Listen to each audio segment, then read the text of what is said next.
Moi, le côté un peu ringard du cabaret me séduit vachement. Bonjour, je suis Marc Fitoussi, je suis co-créateur, co-scénariste, showrunner et réalisateur des 6 épisodes de la série Ça c'est Paris. Bon, je te rappelle qu'on signe dans 3 jours chez le notaire.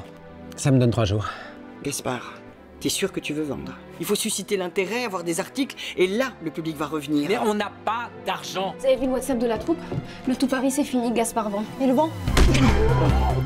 Là, on raconte l'histoire d'un cabaret parisien de nos jours, après la vague de Covid, qui tente de tenir le coup, parce que ce cabaret qui a été mythique, donc il y a un cabaret fictionnel qui s'appelle le Tout Paris, a connu son heure de gloire et aujourd'hui risque de devoir fermer ses portes. J'ai rencontré Dominique Besnéard à travers 10%, où j'étais co-scénariste et réalisateur de plusieurs épisodes. Il avait fait connaissance de cette danseuse qui s'appelait Marina Defos, qui aujourd'hui est décédée, et qui, je crois, avait commencé un peu à développer avec lui un projet sur le monde du cabaret. C'est lui et Michel Feller qui sont venus me trouver pour me proposer une série sur le monde du cabaret. Je me disais, c'est surtout une manière de montrer l'envers du décor, de pouvoir parler évidemment des gens sur scène, mais surtout ces gens de l'ombre. Je voulais en tout cas vraiment que ceux-là soient aussi bien représentés que les gens sur scène. C'était effectivement une histoire de résistance, tenir bon face à l'adversité, etc.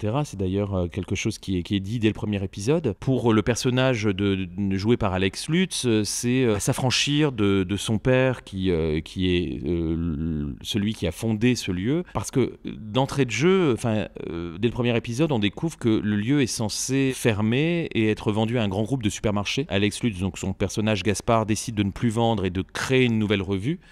Sauf que rien ne nous dit comment il va y parvenir, puisqu'il faut de l'argent, retrouver le public, puisqu'il faut susciter l'envie, quoi.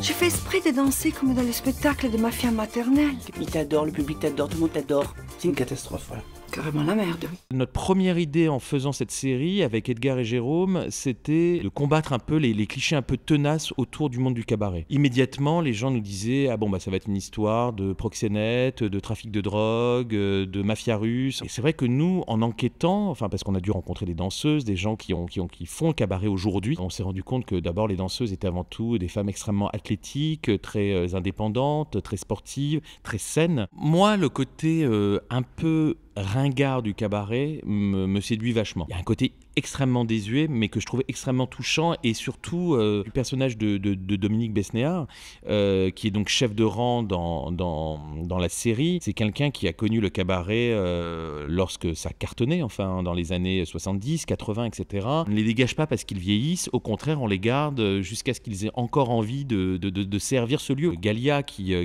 travaille au guichet, qui joue le personnage d'Armande, elle a été danseuse à l'Alcazar, et c'est vrai que le cabaret l'a un peu sauvé. Je voulais que la série puisse montrer ça, que c'était aussi un lieu refuge pour un tas de gens. L'avantage de cette série, c'est qu'on la démarre autour d'une revue qui date, puisqu'elle s'intitule Paris 2000, et elle a donc été créée pour l'an 2000, et donc en 2024, elle semble assez désuète. Mais donc c'était l'occasion de s'amuser avec ce qu'on peut imaginer de la vieille revue, comme on la voyait retransmise à la télé, avec une revue qui a été créée par Kamel Wally.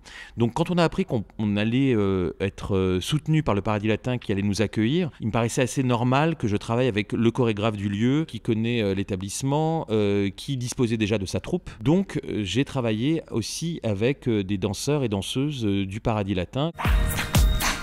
Je vais garder personne. Je sais pas si vous êtes des bons danseurs, en tout cas, il va falloir me le prouver. Je vous ai dit dépressif, mais le terme c'est plutôt cyclotimique, quoi. Il a des up and down. Et là, on est clairement sur un up. C'était assez facile finalement de caster certains rôles, comme par exemple Anne-Marie Vin pour jouer la femme d'Alex Lutz. Tout de suite, j'avais immédiatement pensé à Nicolas Maury pour le rôle du directeur artistique.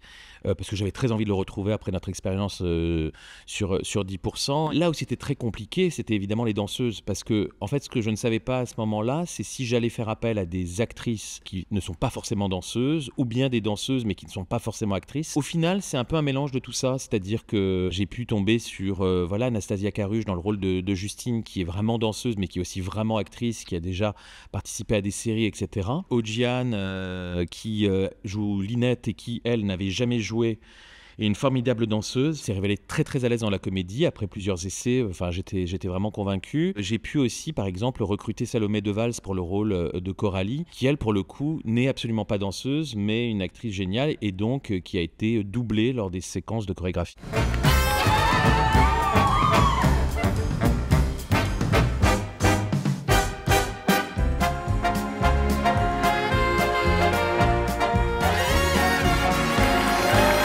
Edgar Grima et Jérôme Bruno, que moi j'avais rencontré par le biais de 10%, qui était aussi scénariste, parce qu'on a donc passé beaucoup de temps à écrire cette série. On partage ce même goût, voilà, pour l'humour, mais un humour qui parfois effectivement se glisse dans des séquences plutôt graves, dans des situations presque tragiques. Enfin, il y a vraiment cette expression maintenant de dramédie. Ce ton-là est totalement en phase avec ces personnages qu'on décrit, parce que tous ces gens du cabaret sont justement des gens qui ont toujours fait le choix, enfin, voilà, de la légèreté, malgré le sida qui a fait des ravages dans ce milieu. Ce sont toujours des personnages qui se relèvent grâce à l'humour. C'était vraiment, enfin, c'était comme ça en tout cas qu'on présentait la série, ouais.